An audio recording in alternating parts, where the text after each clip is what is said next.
Hello students, क्या हाल है? मज़े में? चलिए, अच्छी बात है। मज़े में ही होने चाहिए और मज़े मज़े में ही पढ़ाई भी होनी चाहिए। आज हमारा जर्नल का कौन सा डे है? डे 3 है। आपको लगभग पिछली वीडियो से कम जर्नल के कुछ बेसिक कॉन्सेप्ट समझ में आए होंगे। अब एक दो क्लास और लेके मैं जो मेन या जो थोड़ी सी कॉम्प्लेक्स एंट्रीज होती हैं वो और कवर करवा दूंगा। तो बस अगर आपने जर्नल पे कमांड कर ली तो अकाउंटेंसी आपके लिए काफ़ी हद तक आसान हो जाएगी। ठीक है, चलिए अब बिना किसी देरी के स्टार्ट करते हैं। तो हमारी यहाँ मैंने लिखा भी है, देखो, इंपॉर्टेंट ट्रांजेक्शन। तो first, goods purchased from Raja at 10% trade discount, TD trade discount है, एंड 5% सीडी मतलब कैश डिस्काउंट है। मैंने बताया था ना, ट्रेड डिस्काउंट को बुक्स में रिकॉर्ड नहीं करते, इसको बुक्स में रिकॉर्ड करते हैं। ये परचेज सेल के टाइम पे आती है, ये पेमेंट देते या लेते समय आती है, ये सेल इंक्रीज करने के लिए होती है, ये प्रॉम्प्ट पेमेंट ताकि जल्दी से जल्दी पैसा आ जाए ये उसके लिए होती है। 80% अमाउंट पे कर दी गई है कैश में, और टोटल जो सामान खरीदा गया था वो 1 लाख का था। अब देखो, ये मैंने प्रेजेंटेशन पे ध्यान नहीं दिया है। प्रेजेंटेशन मैंने आपको पहले कवर करवा दी, कैसे बनाते हैं कॉलम्स वगैरह। आज हम केवल कॉन्सेप्ट पे फोकस करेंगे कि ऐसी एंट्रीज आती हैं तो उनको कैसे डील करना है। चलिए, अब परचेज कर रहे हैं, एक्सपेंस होता है परचेज, तो देखो परचेज को डेबिट किया। राजा से कर रहे हैं, यानी कि राजा हमारा क्रेडिटर हो गया, उधार में जिससे खरीदते हैं वो हमारा क्रेडिटर होता है। सारे पैसे तो दिए नहीं है ना, 80% ही दिया है, तो अभी 20% तो रह गया ना, राजा को देना है। तो जिसको फ्यूचर में पैसे देने होते हैं वो हमारा क्रेडिटर, और क्रेडिटर को क्रेडिट किया जाता है टू राजा। या मैंने गोल्डन रूल बताया था कि debit the receiver credit the giver. राजा से सामान खरीद रहे हैं, राजा गिवर है, इसलिए हमने क्रेडिट कर दिया। जैसा भी रूल आपको समझ में आए, दोनों ही बातें सही हैं। उसके बाद हम पैसे दे रहे हैं राजा को, पैसे cash, debit what comes in, credit what goes out. पैसे आते हैं तो डेबिट, पैसे जाते हैं तो क्रेडिट। और जब हम उसको पैसे दे रहे हैं तो उसने 5% पैसा हमारे पे छोड़ दिया। पैसे देते या लेते समय जो डिस्काउंट आती है वो कैश डिस्काउंट है, तो 5% पैसा उसने छोड़ दिया, माफ कर दिया, डिस्काउंट मिल गई। डिस्काउंट का मिलना फायदा, तो फायदे को क्रेडिट करते हैं। Credit all incomes and gains, जितने भी हमारी इनकम्स गेन्स होते थे वो क्रेडिट होते थे। तो टू डिस्काउंट रिसीव्ड। अच्छा, मैंने जैसे शॉर्ट फॉर्म वगैरह यूज कर रखी है, आप एग्जाम में नहीं करना प्लीज, ठीक है। नरेशन जरूर लिखोगे, being goods purchase from Raja at 10% trade discount and cash discount, बस इतना लिख दो, सफिशिएंट है बस, ठीक है, ब्रीफ में। चलिए अब अमाउंट फिल करते हैं। 1 लाख रुपए इसकी एमआरपी है। सबसे पहले ट्रेड डिस्काउंट कम कर लो, 10,000, 1 लाख का 10% 10,000 होता है, तो 10,000 की ट्रेड डिस्काउंट है, तो परचेज कितने की पड़ी? 90,000 आ गई आपकी परचेज, 90,000 आ गई परचेज। अब 90,000 का सामान है, 80% तो हमने हाथ की हाथ दे दिया, तो कितने परसेंट हमें देना है राजा को फ्यूचर में? 20%। तो जो पैसा राजा को फ्यूचर में देना है, राजा उसके लिए हमारा क्रेडिटर है, तो 90,000 का 20% निकाल लो। 90,000 का 20% वो राजा के सामने लिखेंगे, कितना आएगा? 18,000 आ जाएगा, यानी कि राजा को 18,000 फ्यूचर में देना है। चलिए, यहां तक बात समझ में आ गई। अब कितने परसेंट पैसा हम उसको हाथ क्या दे रहे हैं? या तो 90 में से 18 हटा दो, 72,000 आ जाता है, या 80% निकाल लो, वो भी एक बात है। तो 90 का 80% निकालते हैं तो 72,000। तो जब हम राजा को 72 हाथ की हाथ दे रहे थे, उसने हमें कैश डिस्काउंट दे दी 5%, माफ कर दिए पैसे, फायदा हो गया हमारे को। तो 72,000 पे ध्यान देना बच्चों, जो पैसे देते हैं ना डिस्काउंट, उस पे मिलेगी कैश डिस्काउंट। तो 72,000 पे 5% निकालेंगे तो ये वैल्यू आ जाएगी हमारी 3,600। तो 72,000 में से 3,600 राजा ने हमें माफ कर दिए। अब 72 में से 3,600 जब माफ कर देगा तो कितने बचेंगे? कम करो जरा, 69, और मुझे लग रहा है 68,400 आ जाएगा, ठीक है। तो इतने पैसे हमने राजा को हाथ की हाथ दे दिए। 72 देने की बात हो रही थी, उस पे 5% छोड़ दिए, बाकी पैसे हमने उसको दे दिए। एक और बात ध्यान रखना, कैश और डिस्काउंट में बहुत ही गहरा संबंध है। मतलब अगर कैश कैश बोलो या बैंक बोलो, कभी कभार यहाँ बैंक भी आ जाता है, तो एक ही बात होती है कैश और बैंक, बस फर्क कितना, कैश आपकी जेब में है, बैंक आपके अकाउंट में। तो कैश और डिस्काउंट आपस में दोनों साथ साथ चलेंगे, बहुत गहरी दोस्ती है। अगर कैश क्रेडिट तो डिस्काउंट भी क्रेडिट, कैश डेबिट तो डिस्काउंट भी डेबिट। रूल लगाएंगे, लॉजिक लगाएंगे, 100% लगेगा। ये सिर्फ इसलिए बता दिया, कभी भूलना मत बस इस बात को। ठीक, आगे चलते हैं। सेकंड ट्रांजेक्शन और दिया मैंने इसी तरीके से, लेकिन इस बार सेल वाली दे दी। एक प्रैक्टिस और होगी हमारी। Goods sold to Sonu at 10% trade discount, 2% cash discount. इस बार 60% amount received by cheque, 2 lakh रुपए। अब देखो हम सेल कर रहे हैं, सोनू को सेल कर रहे हैं, 60% पैसा मिला भी हमारे को, तो बाकी रह गया 40% फ्यूचर में मिलेगा सोनू से। सोनू हमारा डेटर बन गया, डेटर को डेबिट करते हैं, या golden rule, debit the receiver credit the giver. Sonu receiver है, सामान बेच रहे हैं ना, वो रिसीवर है, इसलिए डेबिट कर दिया। पैसे आ रहे हैं चेक के थ्रू, बैंक बैलेंस इंक्रीज, पैसे आते हैं तो डेबिट, पैसे जाते हैं तो क्रेडिट। अब ये पैसे आ रहे हैं बैंक की फॉर्म में अकाउंट में, तो बैंक को डेबिट कर दिया। अब इस बार हमने कैश डिस्काउंट दिया, भाई पैसे ले रहे हैं तो इस बार हम माफ़ कर रहे हैं, कैश डिस्काउंट हम दे रहे हैं, तो हमें नुकसान हो रहा है। जितने पैसे लेने थे थोड़े बहुत पैसे हमने माफ़ कर दिए, तो डिस्काउंट अलाउड वर्ड बोला जाएगा जब मिली थी, डिस्काउंट रिसीव्ड जब देंगे, डिस्काउंट अलाउड अकाउंट डेबिट। देख रहे हो आ गए ना दोनों साथ साथ, बैंक और डिस्काउंट दोनों साथ साथ आ गए। ठीक, और 2 सेल्स अकाउंट, सेल्स हमारी इनकम है, इनकम को क्रेडिट करते हैं। अब वैल्यू कैसे फिल करूंगा, पहले सेल्स के सामने ट्रेड डिस्काउंट काट के, 2 लाख का 10% होता है 20,000 रुपये, तो 20,000 काट दो, कितने बचे, 1,80,000 की टोटल सेल्स हुई है। एमआरपी पे 10% की ट्रेड डिस्काउंट। अब सोनू के सामने लिखो, यानी कि डेटर के सामने लिखो, कितने पैसे दे दिए इसने, 60%, तो कितने नहीं दिए, 40% पैसा नहीं दिया, तो इसका मतलब है 1,80,000 का 40% पैसा सोनू हमें फ्यूचर में देगा।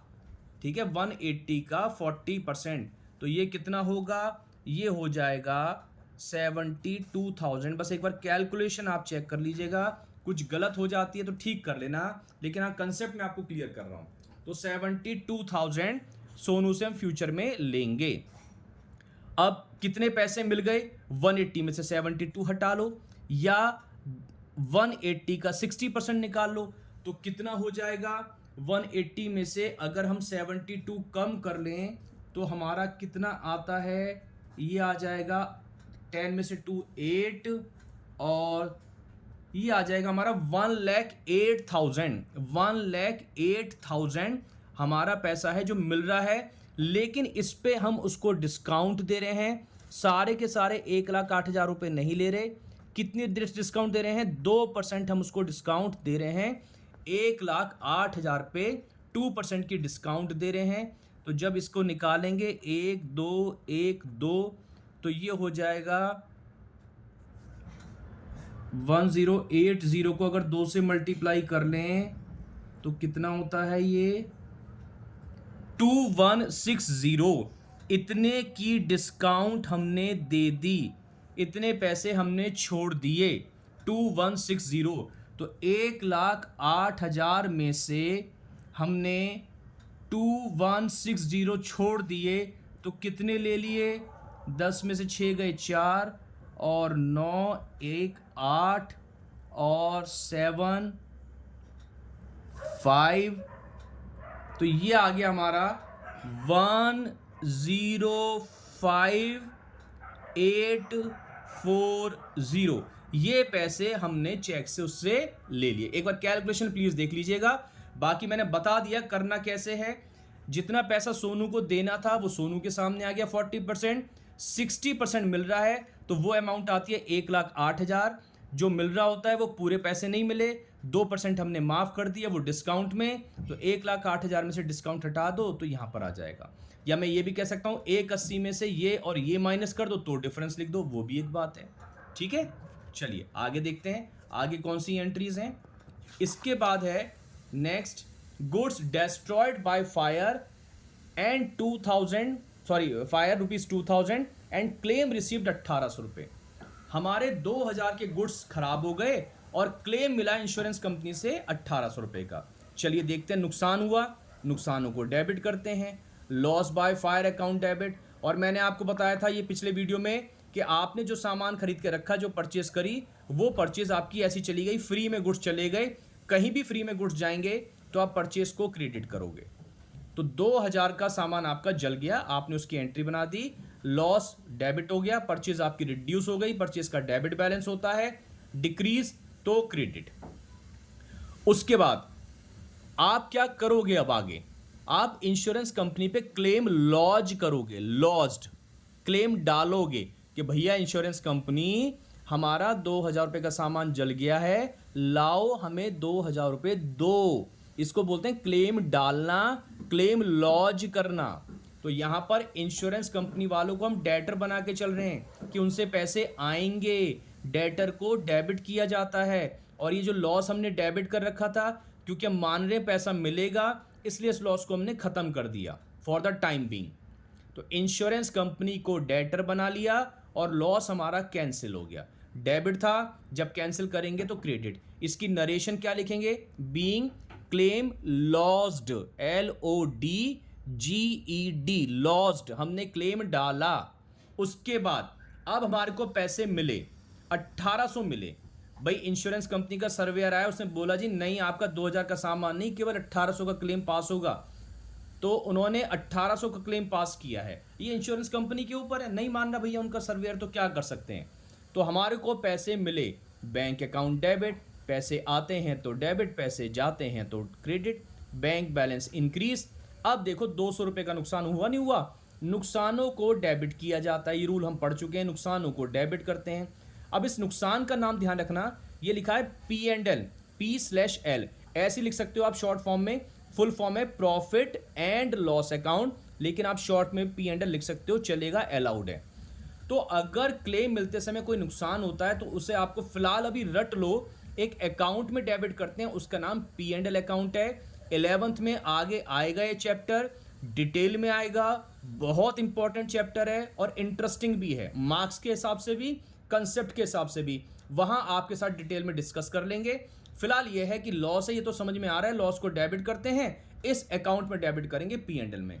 और 2, ये जो इंश्योरेंस कंपनी को हमने डेटर बना रखा था, ये इंश्योरेंस कंपनी अब हमारा अकाउंट कैंसिल कर रहे हैं, क्योंकि अब पैसे मिल गए, हिसाब क्लियर हो गया। तो 2000 मिलने थे, 1800 मिल गए, बाकी हमने नुकसान में डाल दिए, बीइंग क्लेम रिसीव्ड। तो एंड ट्रांजेक्शन एक थी, लेकिन एंट्री 3 बनी, गुड्स जले, क्लेम लॉन्च करा, पैसे मिले। क्लियर, आगे चलते हैं। देखो अगर बच्चों आपको समझ में आ रहा है ना, मजा आ रहा है, तो आप प्लीज लाइक और शेयर जरूर कर दिया करिए, जिनको लगता है कि और बच्चों को फायदा मिल सकता है। और अगर आप चैनल पे नए हैं तो सब्सक्राइब भी कर दिया करिए, इसमें तो कोई नुकसान वाली बात नहीं है ना। चलिए आगे चलते हैं। सोल्ड हाउस होल्ड फर्नीचर, उसने घर का फर्नीचर बेचा, किसने, बिजनेसमैन ने। एंड जो प्रोसीड्स थी, मतलब बेचने पर जो पैसे आए उसे प्रोसीड्स बोलते हैं, वर इन्वेस्टेड इन द बिजनेस, उसने वो पैसा बिजनेस में लगा दिया। तो सिंपल सी इतनी लंबी चौड़ी का बात का एक ही मतलब है कि उसने बिजनेस में और पैसे लगा दिए। और बिजनेसमैन बिजनेस में जब पैसे लगाता है उसे हम लोग कैपिटल बोलते हैं। बिजनेस के नज़रिए से पैसे आते हैं तो डेबिट, कैश अकाउंट डेबिट, और जब वो बिजनेस में और पैसे लगा रहा है तो कैपिटल उसकी क्या हो जाएगी, इंक्रीज हो जाएगी। और जब कैपिटल इंक्रीज होती है तो कैपिटल को क्रेडिट करते हैं। ठीक है, 1000 रुपये। बीइंग नरेशन छोटी सी, कैपिटल इन्वेस्टेड या अमाउंट इन्वेस्टेड। ठीक है, आगे चलते हैं। Next, wages outstanding.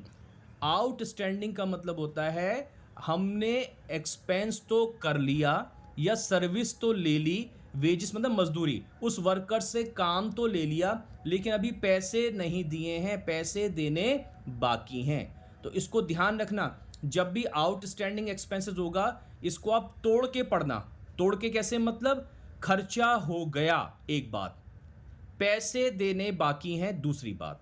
तो तो वेजेस आउटस्टैंडिंग का मतलब काम ले लिया, मतलब खर्चा हो गया, और खर्चा हो गया तो एक्सपेंस को डेबिट करते हैं। देने बाकी हैं लाइबिलिटी, लाइबिलिटी को क्रेडिट करते हैं, और लाइबिलिटी का नाम क्या है? Outstanding wages account. आप लोग क्या करोगे? नाम पूरा लिखोगे। क्लियर? तो to outstanding wages account, narration छोटी सी, बीइंग वेजेस आउटस्टैंडिंग। तो आई होप आपको ये वाली वीडियो भी समझ में आई होगी।